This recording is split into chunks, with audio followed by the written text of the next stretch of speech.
Other shows we have for you to enjoy at myclassicradio.net.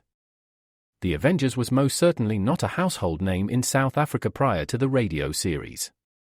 With no national television service until 1976, the mechanism simply was not present in the country to show television programs to mass audiences. While many other countries reveled in the filmed adventures of John Steed and company, South Africa was not equipped to join in the fun. The series took Britain by storm and made a major impression in the American markets, being that greatest of rarities, a British series given a network transmission slot. However, as a filmed series, rather than a videotaped one, The Avengers was able to gain a modicum of exposure in South Africa through film rentals. Come and listen at myclassicradio.net. Other shows we have for you to enjoy at myclassicradio.net. The Black Museum was a 1951 radio crime drama program independently produced by Harry Alan Towers and based on real-life cases from the files of Scotland Yard's Black Museum. Ira Marion was the scriptwriter, and music for the series was composed and conducted by Sidney Torch. Although often mistakenly cited as being produced for the BBC, the series was produced and syndicated commercially by Towers throughout the English-speaking world. Come and listen at myclassicradio.net.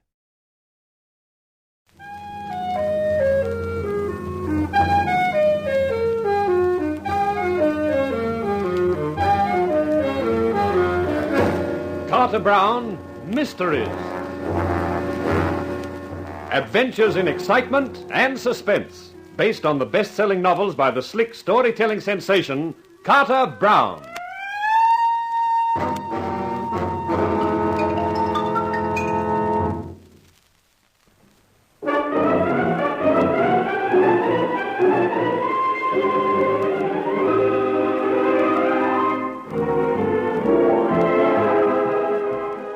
How do you do, ladies and gentlemen? This is Carter Brown introducing another of my books, Felony in Fashion, the story of Todd Dehner, an advertising man who sets out to promote business and winds up promoting bother of the lethal variety.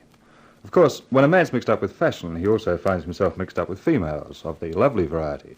So, with that combination of dames and disaster, Todd Dehner has more than enough on his hands, and I'll leave him to describe it to you.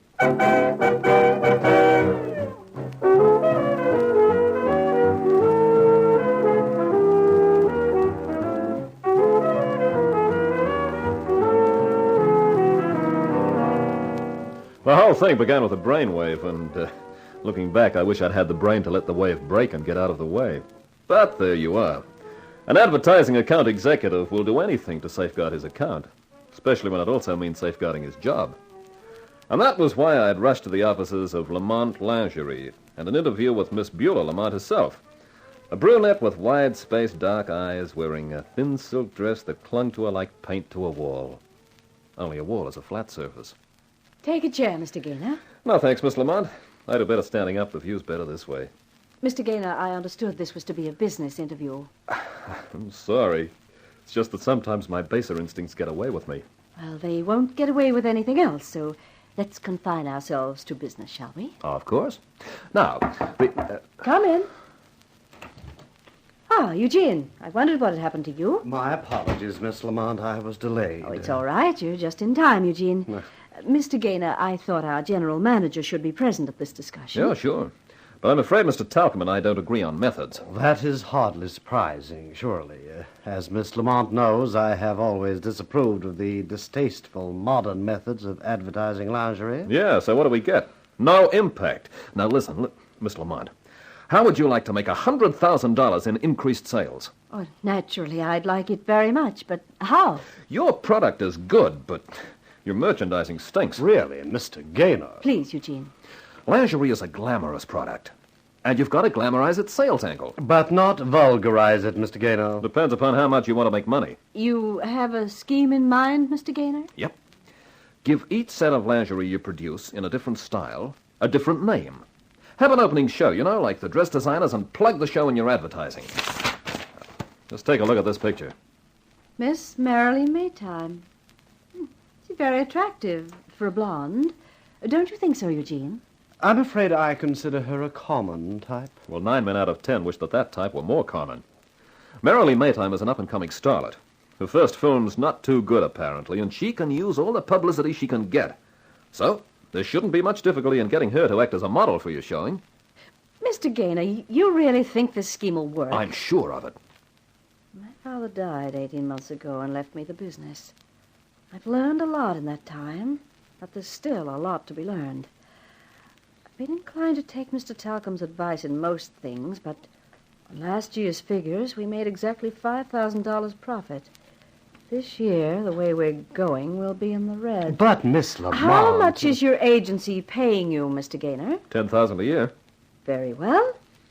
If you genuinely feel your scheme would work, I'm willing to try it. Miss Lamont, you and my Elsa will never regret it. If it doesn't work, I won't be the only one to regret it. I'll make you a firm proposition, Mr. Gaynor. I shall close my account with your agency. That was coming anyway. I simply can't afford them. But I am willing to try this plan of yours on one condition. Yes? That you take the position of advertising manager of Lamont Lingerie. I'll offer you $12,000 a year, plus a reasonable expense account. Well, that's very... It's not nice of me at all. I want to make sure you do your best to see this thing work successfully. At the end of the financial year, if we are not in the red, I shall confirm your appointment. If we are, I shall terminate your services abruptly. If I take the job, what is my relationship to Mr. Talcom? You will answer to me and only me, Mr. Gaynor. But, Miss Lamont, you can't do that. I've made up my mind, Eugene. Well, Mr. Gaynor? I'm ready to start, boss. Everything worked like clockwork. Merrily Maytime agreed, the invitations went out, the press was organized, and when the night of the showing arrived, I was feeling pretty pleased with myself. An hour before the show was due to start, I was down at the Carlton Hall checking the arrangements. Lamont's designer, Paul, an excitable Frenchman with an excruciating accent, was there too. Todd, all is prepared. We start with the negligee, yes? By all means. Then the nightgowns and the sets, the slips and the panties. Fine. I have the most wonderful sets. I give them the most wonderful names. I try one on you. You think I'd look cute in a slip and panties? Imbecile, I try the name on you. Midnight in Paris. How do you like it? Not bad. Ah, it is magnifique. It is in black satin with a scarlet lace trimming. Pablo, I have it. We will not start with the negligee. First, we give them Mademoiselle Merrily in the Midnight in Paris. It will be more dramatic, eh? Whatever you say, Paul. Bien, I go to make the arrangements. It will knock them for the loop. Now, let's see. Chairs all set up. The bar... All ready for your big night, Gaynor. Talcom, why don't you take a powder? I just thought I'd take a look around. If there is anything undesirable about this show, I shall consider it my duty to report it to Miss Lamont. Why worry? She'll be here. Did you know, Gaynor, that Miss Maytime has a very dubious past? And just what do you mean by that? I made it my business to inquire. I thought it my duty to make sure that there was no danger to Lamonts in associating their name with Miss Maytime. And you found some dirt. Plenty. I suppose everyone has a skeleton in their closet. It would be a pity if Miss Maytime's were revealed tonight. We intend to reveal a lot of Miss Maytime, but we haven't gone as far as the skeleton. Still, that's an idea. I hope for your sake that everything runs smoothly. Come on, Alfonso, ask someone. Hey, you guys anything to do with this show tonight? I am. I'm Lamont's advertising manager. Can I help you? I guess so. You can get me 2 seats in the front row. That's impossible. Alfonso... Sure, boss. Now listen, you... Hey, put me down! What do you think you're doing? Alfonso's a strong boy, as you can see. He only needs one hand to lift you off the floor. There ain't nothing impossible when the boss wants it done, Buster. Just let him drop, Alfonso. Okay. What are you trying to do? Jar every bone in my body out of place? I got a personal interest in Merrily. I want to see this show tonight. You wouldn't want any trouble, would you? I let Alfonso get annoyed, and before you know what's happened, he'll take the place apart. 2 seats in the front row, you said? In the center. In the center. And what names? Duke Reinhardt and friend. You just got yourself 2 seats in the center of the front row, Mr. Reinhardt. You're a sensible guy. What's your name? Todd Gaynor. I remember you. Let's go, Alfonso. That was rather unfortunate, Gaynor. Yeah, but I'll bet you enjoyed it, seeing me manhandled by that oversized gorilla. You shouldn't have let him have those seats. Shouldn't have let him? When I was being waved about in midair like an Indian club? Nevertheless, you made a great mistake allowing Reinhardt to be present tonight. Why? Because Duke Reinhardt is a dangerous racketeer. He is also Merrily Maytime's ex-boyfriend, except that he does not consider himself ex. By around 7:30, the band had put in an appearance, and shortly after that, Merrily Maytime arrived, complete with a short, fat character who I guessed was her agent, and her maid, a delicious dish with half-closed eyes. I figured a guy could have fun opening them. The maid, her name was Elise, and I registered that, went off to the dressing room, and the blonde starlet turned to me.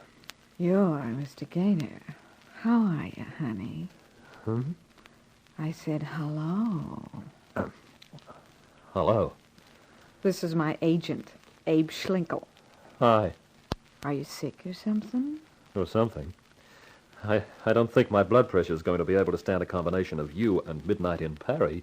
Is that some sort of crack? I know, it's some sort of satin with lace edging. Listen, you can talk to Mr. Gaynor after the show, baby. You better go get ready. Never keep the paid customers waiting. Oh, you might have to wait for your 15%. Is that what you mean, Abe? I never wait for my percentage. I take my cut, then you get the rest. You know that, baby. I know it, and I'm getting tired of it, Abe. What the heck? You've got to have an agent, so why not stick with a good one? I intend to. That's why I'm going to ditch you. I'll go and get ready. See you after the show, Mr. Gaynor.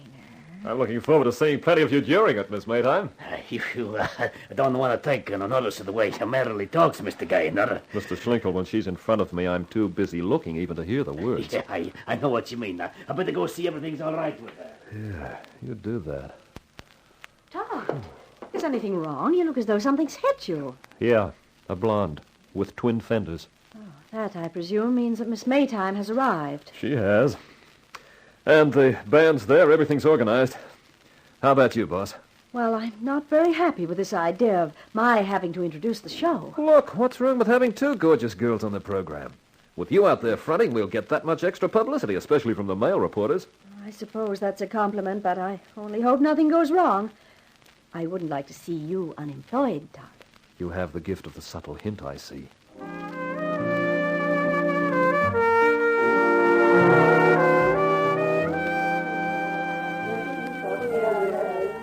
Hey, it is a good crowd, Todd, no? Yeah, Paul, not bad at all. How are things in the dressing room? Oh, that Mademoiselle Merrily, she has the chic. And a couple of other things besides. She's ready for the first number when you are Todd. Okay, I'll go tell Miss Lamont. The lights, they have gone out. The fuse must have gone.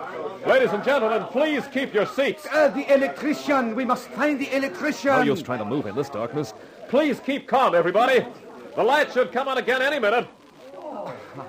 There we are. Signal the band quickly.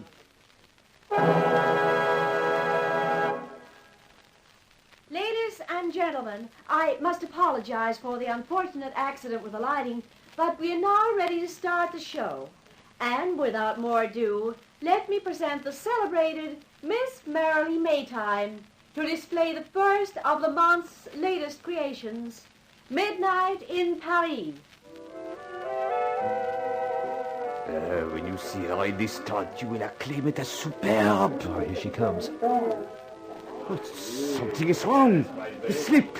It should not have scarlet lace on the bodies. She's not walking properly. She has fallen. Yeah, that wasn't scarlet lace, Paul. That was blood.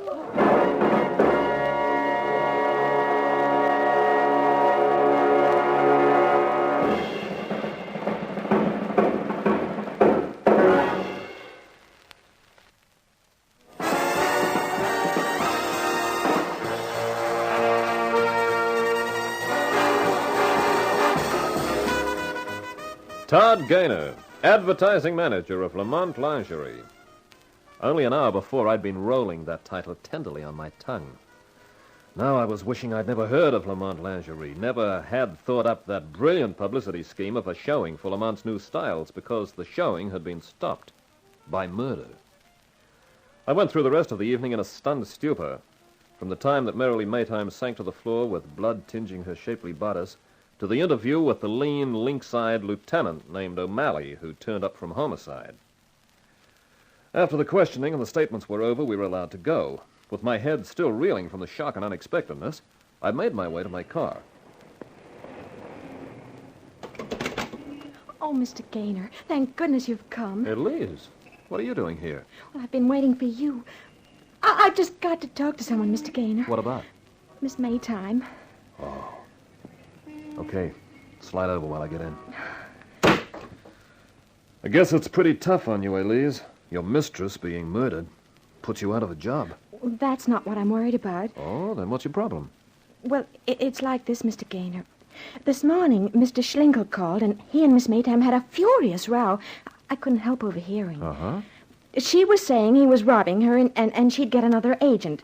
And he said she wouldn't dare, that if she ever tried it, he'd tell the world what he knew about her and that'd finish her in films. Yeah, go on. Then she said if she told everything she knew about him, he'd spend the rest of his life in Alcatraz. He just laughed and said something about 5 wins. Then she threw something at him and he left. Well, then what? Well, that's all. So what's your worry? Well, I don't know what to do. I didn't tell the lieutenant about it because Mr. Schlinkel had always been very nice to me, and I didn't know whether the argument had anything to do with the murder. Uh-huh. Do you have any idea what Schlinkel meant about 5 wins? No idea at all. It doesn't add up to much, does it? Well, my advice is to say nothing for the present to anyone. Why, do you know something, what it means? No, Elise, but if you didn't mention it in your statement, well, it'd look strange if you came out with it now. Yeah, well, that's what I thought, but I wanted to ask someone, and you seem the best person to ask. Thanks, Mr. Gaynor. Thanks a lot. It's a pleasure. Well, it's getting late. I'd better run you home. Home? Oh, no, I couldn't go back to Miss Maytime's apartment tonight, Mr. Gaynor. I just couldn't. I'd go crazy. Well, what are you going to do? Well, you're so kind. I thought maybe you'd let me stay at your apartment. My apartment? Wait a minute. Well, I could curl up on the sofa or something. I wouldn't be any trouble. Well, that isn't exactly what I was worried about.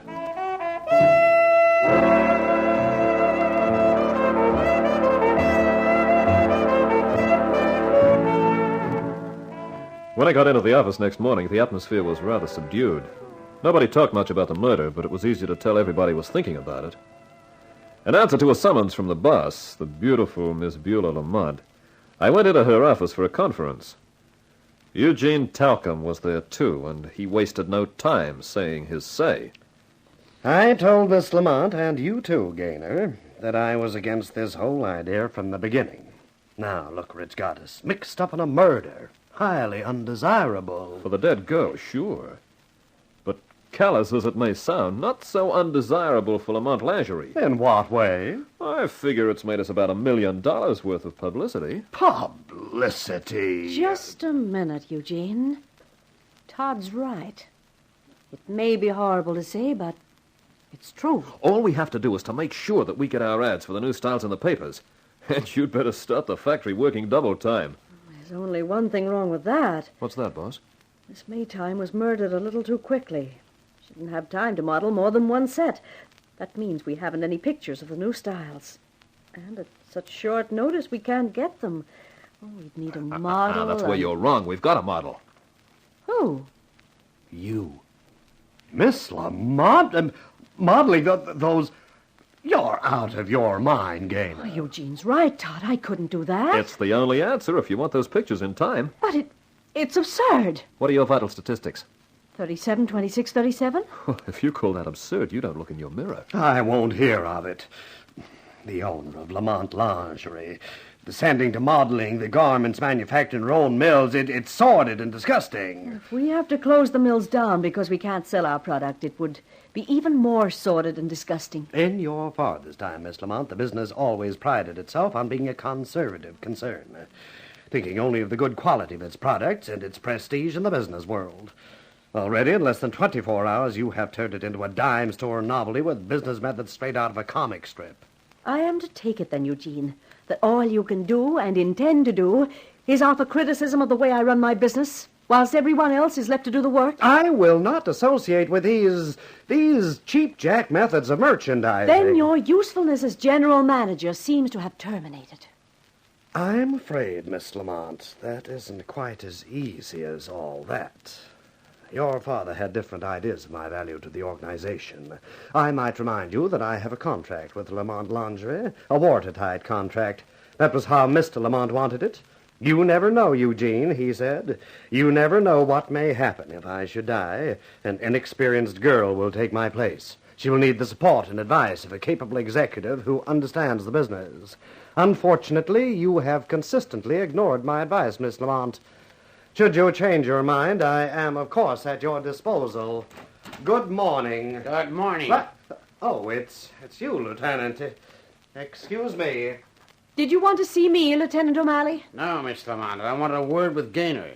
They told me he was in with you. I called on him at his apartment this morning, but does he answer the door? No. A babe answers the door. And what a babe. Really? Is there somewhere I could talk with him in private, Miss Lamont? You can have this office, Lieutenant. I have to go and make arrangements about some photographs anyway. I'll leave word that you're not to be disturbed. Thank you. You know, Gaynor, you could call me surprised when that maid Elise opened the door of your apartment. Yes, Lieutenant. So surprised that I had to talk to her. Quite a talk. She told me a few things I didn't get around to hearing last night. Yes, Lieutenant? All about the good advice you gave her, about not telling me about the row between the Maytime dame and her agent Schlinkel. Yes, Lieutenant. So after I left her, I went around to see Schlinkel. I thought we should have a heart-to-heart talk, but we didn't. No? No. He found it hard to talk with his throat cut. What? That's right. Somebody had walked in on him and lacerated his larynx. Schlinkel? Yeah. So you can understand why I was so anxious to talk to you. You second cousin to a cretin! If it wasn't for the fact that the doctor established the time of death as around 5 this morning, when you were in your bedroom with the maid on the sofa outside, I'd book you on a double murder charge. I have an alibi? Yeah. And that lets me out? Yeah. Well, in that case, kindly don't raise your voice to me, Sergeant. As a taxpayer who contributes to your salary, I don't like it. I might remind you, patrolman, that you owe your job to people like me, ordinary, decent, tax-paying citizens I hadn't finished, Mr. Gaynor. I wouldn't dream of booking you on a double murder charge in view of your alibi. But there are plenty of other things, like withholding vital evidence, for instance. That's a Lulu, worth about 7 years in the pen. Now, Captain, I spoke hastily. Please forget every word I said. Sure, Mr. Gaynor. On one condition. You just name it. All you have to do is get down on your knees in front of me and say, Lieutenant O'Malley, I'm very sorry for all the trouble I've caused you, and I promise it won't happen again. What? After that, you say, as a tax-paying idiot of a citizen, I am not really worthy to lick your boots, Lieutenant. No, I won't do it. You can get down on your knees, or you can have the withholding evidence charge thrown at you, Mr. Gaynor. Take your pick. Do you mind if I wipe the floor first? This is a new suit.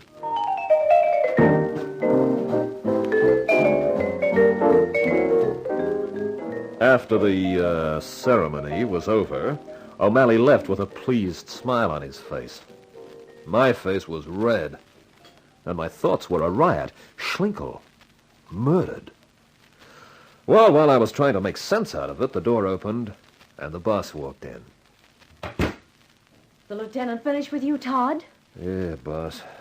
What did he want? Oh, just a few more questions. How did you make out with the arrangements for the picture? Oh, everything's fixed. I feel a little apprehensive about it. Oh, you'll be terrific. But, look, what are you going to do about talcum? Has he really got that contract he was talking about? Oh, I'm afraid so.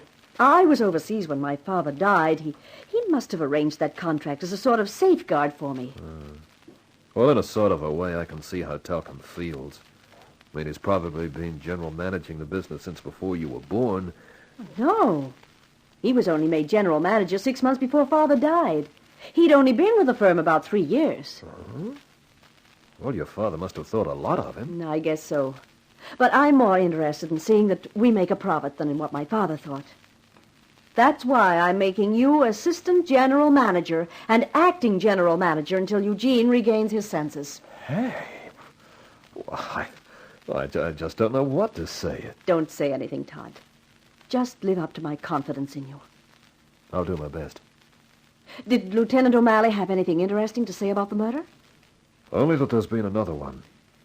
Another one? Yep. Abe Schlinkel, the Maytime girl's agent. He was murdered in his apartment. But why? Search me.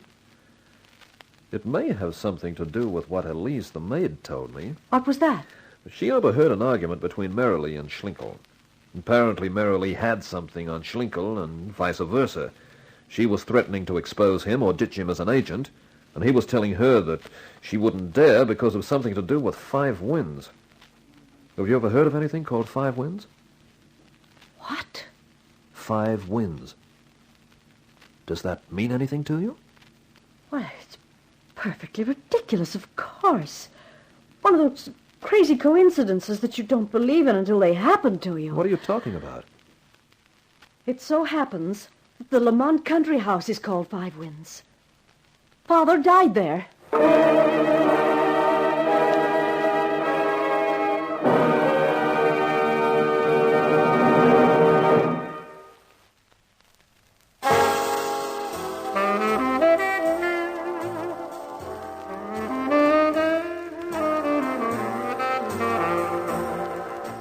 It had been quite a day.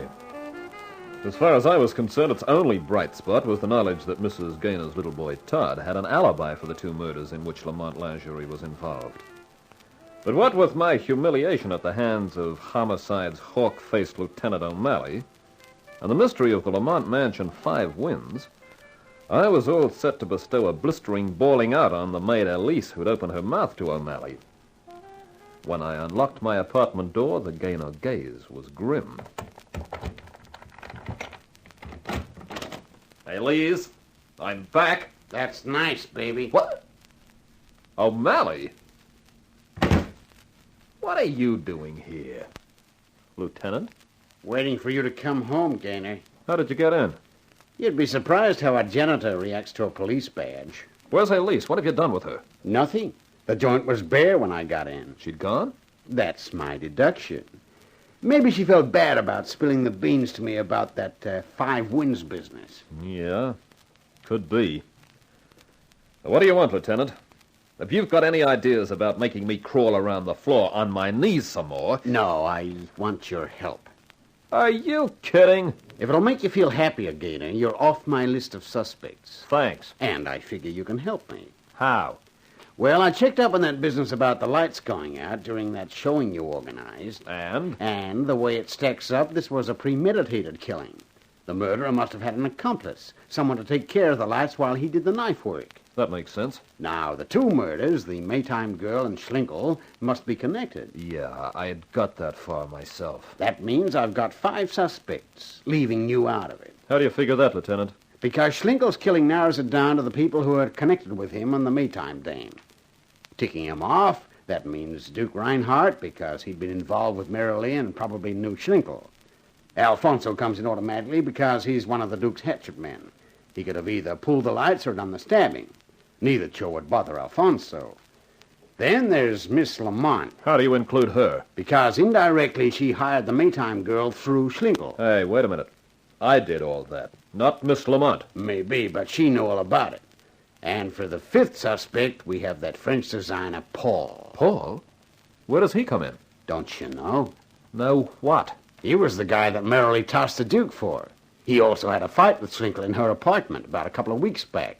Bust a couple of Abe's teeth for him. Well, how do you like that? I never thought he had it in him. Say, that makes the Duke your best bet, doesn't it? Could be. I'm putting out a general alarm to pick up Reinhardt and his pal. Well, then what do you want me for? Because I could be wrong about Reinhardt, and you work at Lamont's. I want you to dig around and see if you can find out anything there. If I start asking any more questions, they'll clam up. But you could nose around, and no one would figure it was anything more than curiosity. You've got a nerve. After what you did to me today? Oh, you go and do your own snooping. You know, when I mentioned the Lamont dame, I thought it kind of upset you, thinking that she might be a suspect. What if it did? Well, here's your chance to help prove she's in the clear. And a good-looking doll like that might be grateful, too. Lieutenant, you have a point there. But definitely. Okay. You got yourself a hound dog. I didn't realize you knew yourself so well. That is a perfect description. The lieutenant left me with a lot to think about. I was sitting with a cigarette and a short drink trying to make sense out of the setup. O'Malley had hit on a sore spot when he mentioned the lovely Miss Lamont. I shied away from the thought that she was really involved with the murders. Then my phone shrilled. Hello? Todd? Yeah, who's that? This is Paul. Oh. What's the matter, Paul? Having trouble with your slips and panties? No. I'm having trouble with my conscience. Well, what have you done? Snipped the wrong slice out of your satin? Todd, I must see you. It is important. You mean now? Please, Todd. Okay. Where are you? Do you know the Blue Cage? The downtown spot? Yeah, sure. Can you come at once? Okay. I'll bring my wallet. You get into that cage without one and you find out what blue means.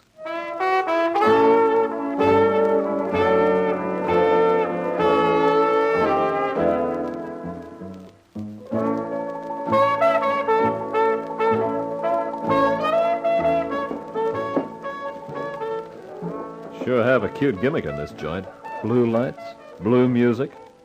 Makes you feel as happy as a guy who's got 6 months to live. Thank you for coming so quickly. Well, you said it was important. It is. I have something to show you, a picture. A picture? You didn't drag me down here just to show me the publicity shots they took today. No. But those were magnificent, Todd. It was an inspiration to use Mademoiselle Lamont as the model. Never before do I realize she has the shape so superb. Why, you're too busy designing curves to look at them. Please, we are off the track. Okay, let's get back on it. What's this picture you're talking about? Here. See for yourself. He slid a small glossy square across the table until it lay in the center of the pool of blue light thrown by the lamp. It was the photograph of a man and a woman. The sort of picture that makes perfect blackmail material. You see, Todd? Yeah, but I prefer not to. You recognize the girl, of course. Sure. The late Merrily Maytime. Taken quite a while ago, I'd say. And the man? Well, there's something familiar about his face, but I don't know him. You will not have the chance now. He's dead. Who was he? His name was Lamont. Henry Lamont. What? Oui. The father of Mademoiselle Lamont, who is our employer. So that's why Merrily ditched Duke Reinhardt for you. You were holding this over her. You think that? What else? I think I could kill you for that. Wait a minute. Take it easy. If I'm wrong, I apologize. But it seemed the obvious thing to think. Well, how did you get this picture? I find it this afternoon. Among the things brought back from the Carlton Hall last night. It was under one of the sets. I thought it must have fallen or been dropped among the lingerie. And then in the haste of gathering it up, no one noticed it. Yeah, that could happen, I guess. Well, that means either the girl herself lost it, or Schlinkel, or the maid, or you. Now, that's everybody who was ever in that dressing room. Except for one other person. The murderer. Yeah. Excuse me, sir. Yes, what is it, waiter? Are you Mr. Gaynor? That's right. Would you and your friend please come with me? The proprietor would like a word with you. What about? I don't know, sir. I was asked to fetch you. Oh. Okay. Come on, Paul. Let's go see what the proprietor wants, whoever he is.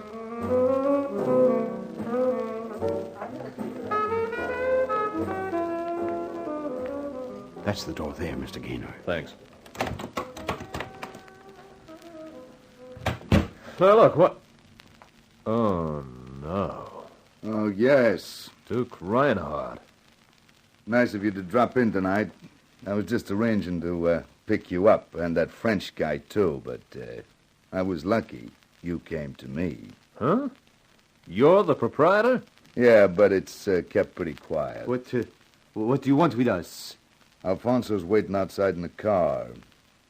We're going to take a little ride.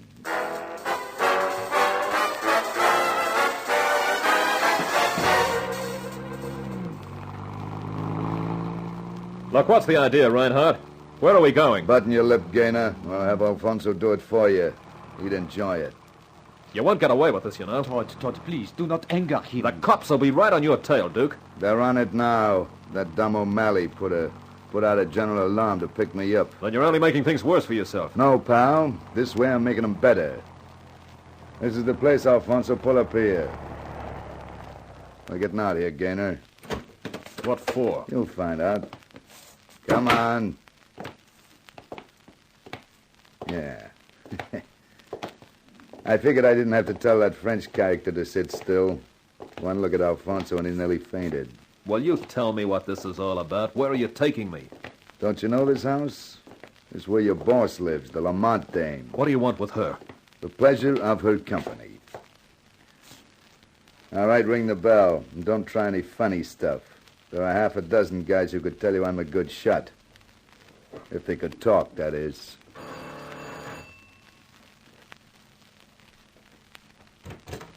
Yes? Todd. Well, this is a surprise visit. No more for you than for me. This isn't my idea, it's his. And who are you, may I ask? A guy with a gun, lady, who wants you to take a little trip.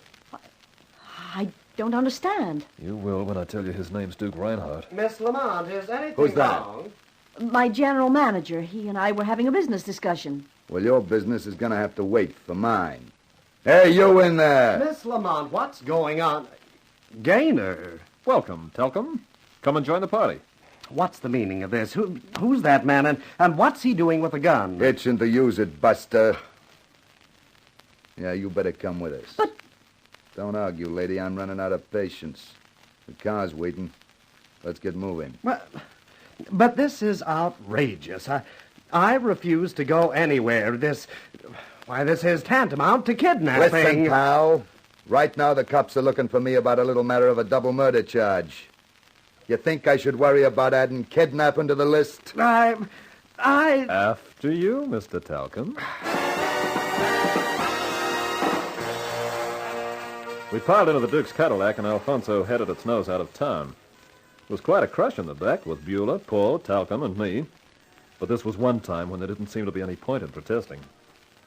After about an hour's driving with the speedometer never falling below the 70 mark, the car turned into a driveway of a large house.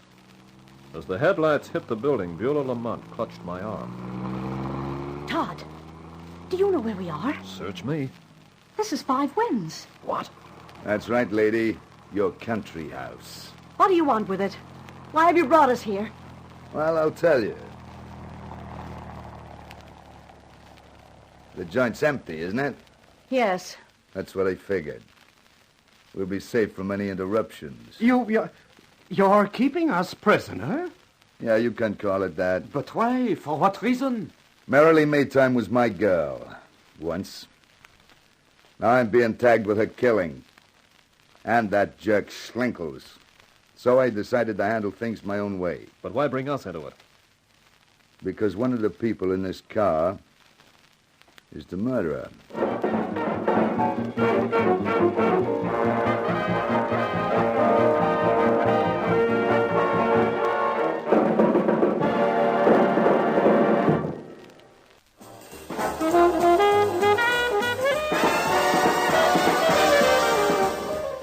Duke Reinhardt wasn't the kind of a guy to waste words or effort. When he found the front door of Five Winds locked, he signaled Alfonso the human bulldozer. There was no door built that could stand up against him, and we were hustled into the living room, a vast expanse of space filled with shrouded furniture. I felt like any minute one of the shrouds was going to be taken off a chair and used on me. And I could see that the others, Paul, Beulah Lamont, and Eugene Telcom, felt pretty much the same. Okay, now, just so we get it clear.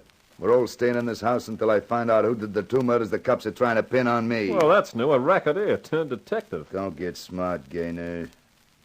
Miss Lamont, is there any liquor in the joint? In the cellar, but that's probably locked, too. Now, look here, Reinhardt. This is absurd. I don't want to hear from anybody till I say, pal, so button up. But just how do you propose to discover who is the murderer? Well, first off, we're going to play a little game called Secrets. Everybody's going to tell their secrets. What they know or knew about Marilee and Schlinkel. And I'll start off. I first met Marilee about 2 years ago, toting a cigarette tray in a dump on the east side. She was the first dame I ever met who said no to the mink and a cozy apartment routine. She wanted a career, so I introduced her to Schlinkel. And as soon as she started getting in the dough, she told me she was all washed up with me. Said it wouldn't do a career any good to be associated with a known racketeer. And you accepted that, Mr. Reinhardt? I didn't want to, but Well, what choice did I have? When I heard she was doing that modeling job for you, Miss Lamont, I thought it might be a chance to see her. That's why I came. Perhaps it is my turn now. I have not much of a story. I met Merrily maybe 9 months ago. She's modeling. We go out, we like each other, c'est l'amour. But she tells me we must not be seen together. She has the jealous ex-lover, a gangster, and he will kill me. So we are very careful. Then the Hollywood chance comes for her. After that, she is so careful that I do not see her at all. Then I realize that the gangster and I, we are friends. We have both received the brush-off. And so when she comes to do the modeling job, you lose your temper and kill her. Is that it, Frenchie? No. I am with Todd. How can I kill her? Reinhardt, since I only came along for the ride, as it were, perhaps I might make a suggestion? I'll listen, Talcum. I have only one piece of personal experience connected with the murder of the unfortunate Miss Maytime, and it is this. Todd Dehner suddenly came rushing to Miss Lamont with his idea. It was he who organized the showing and persuaded Miss Lamont to engage Miss Maytime. I should like to ask Dehner just why he had the idea, and just why he was so insistent that Miss Maytime should be the model. Yeah. How about that, Gaynor? That's ridiculous. I never met Merrily until the night of the showing. Maybe someone paid you to organize the thing and to do the killing even, huh? Look, I was reading a magazine which had a picture in it. It struck me it'd be a good idea to get her as the model, that's all. I don't think I believe you. Alfonso. Yeah, Duke? I think you better take Gaynor outside someplace and persuade him a little. When he's all persuaded, you can bring him back in here. Boss, it'll be a pleasure. And I know just the place. The cellar.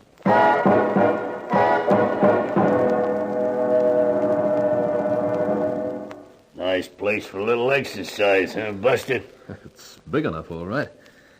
All these bottles. The guy who owned the place did himself proud. Well, I guess we'd better not waste time. The boss says persuade you. And that's just what I'm gonna do. Only do me a favor, pal. Be obstinate. Okay, I will. With this bottle. You're a scream, pal. You think a bottle's gonna stop me? I ain't even gonna use my gun on you. I'm gonna take care of you with my bare hands. Guess you're just a one-bottle man, Alfonso. No, I didn't shoot him. I just figured a shot in the cellar might worry some of the people upstairs. Then I started for the living room, moving as quietly as I could.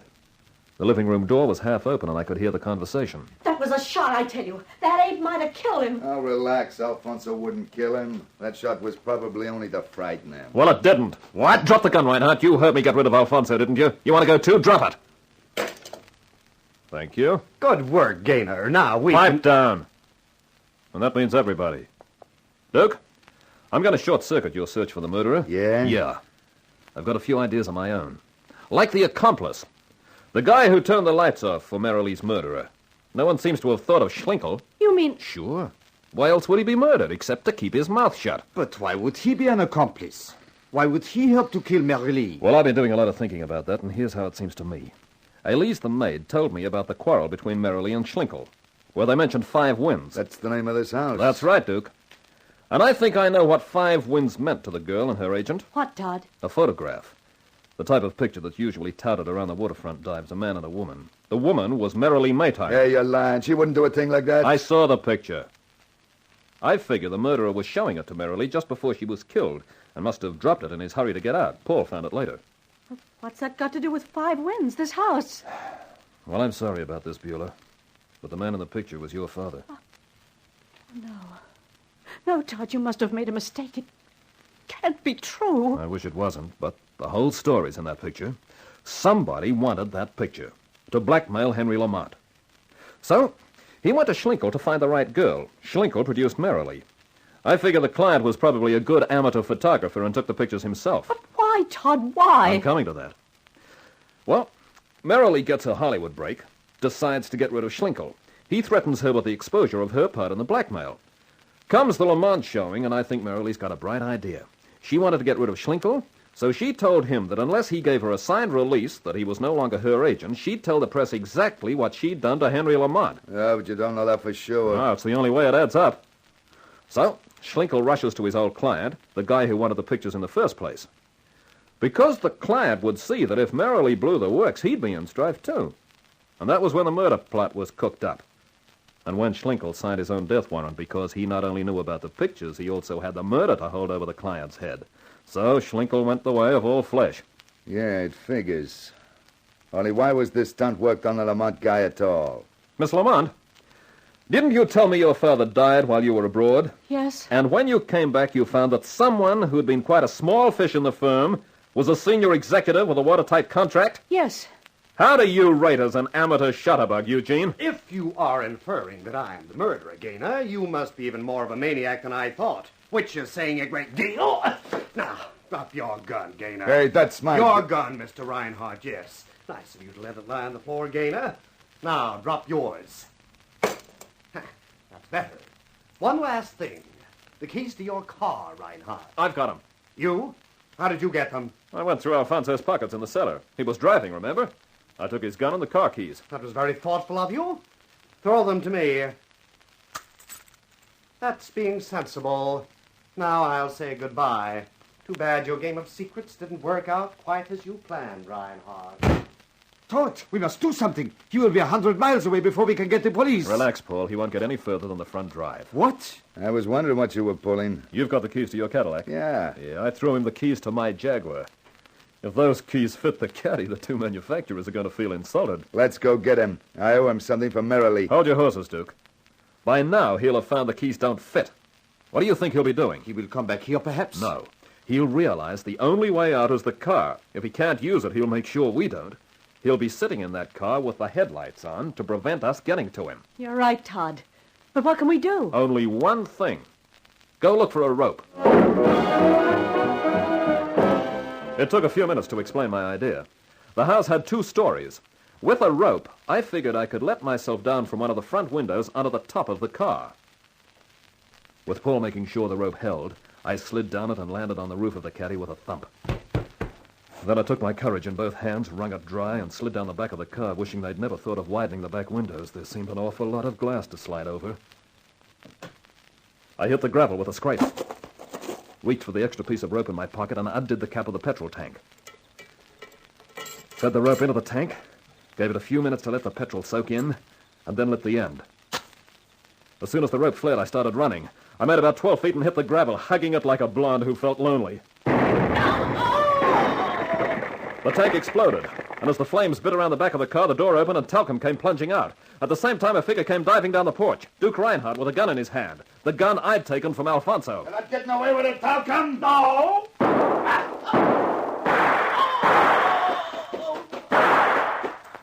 Duke, you okay? Yeah, I got him. I got him for merrily. Hooray! What did he do for you? He couldn't hurt Duke Reinhardt. Him, an amateur. Why, he only...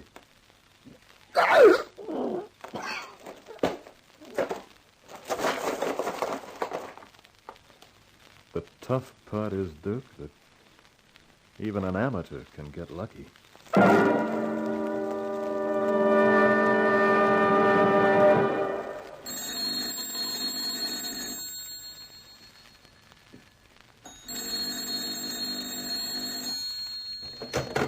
Hello? Well, fine general manager you are, not even coming to the office. You should see the orders pouring in. Yes, boss. The newspapers want an interview. I thought I'd better say yes, so they're coming to the house at 7 tonight. Would you come and protect me? Protect you? What from? The newspaper men. I thought you meant me. And I was going to say I couldn't guarantee anything. I'm not asking for any guarantees, am I? Now, wait a minute. I've always believed in close cooperation between a general manager and his boss. You have? Well, just you stay right where you are. I'm coming to prove just how close that cooperation can be.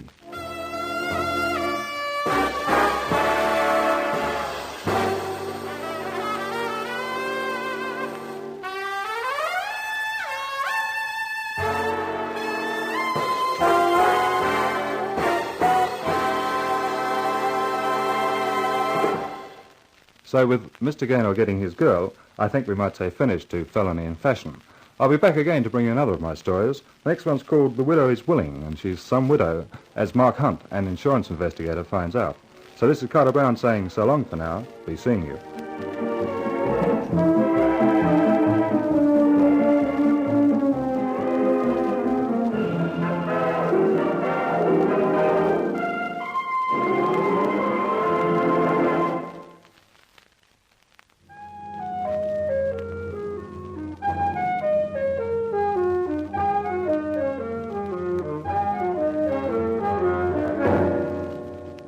In Felony in Fashion, you heard Margaret Christensen as Beulah Lamont, while as Todd Gaynor you heard our star, Leonard Teal.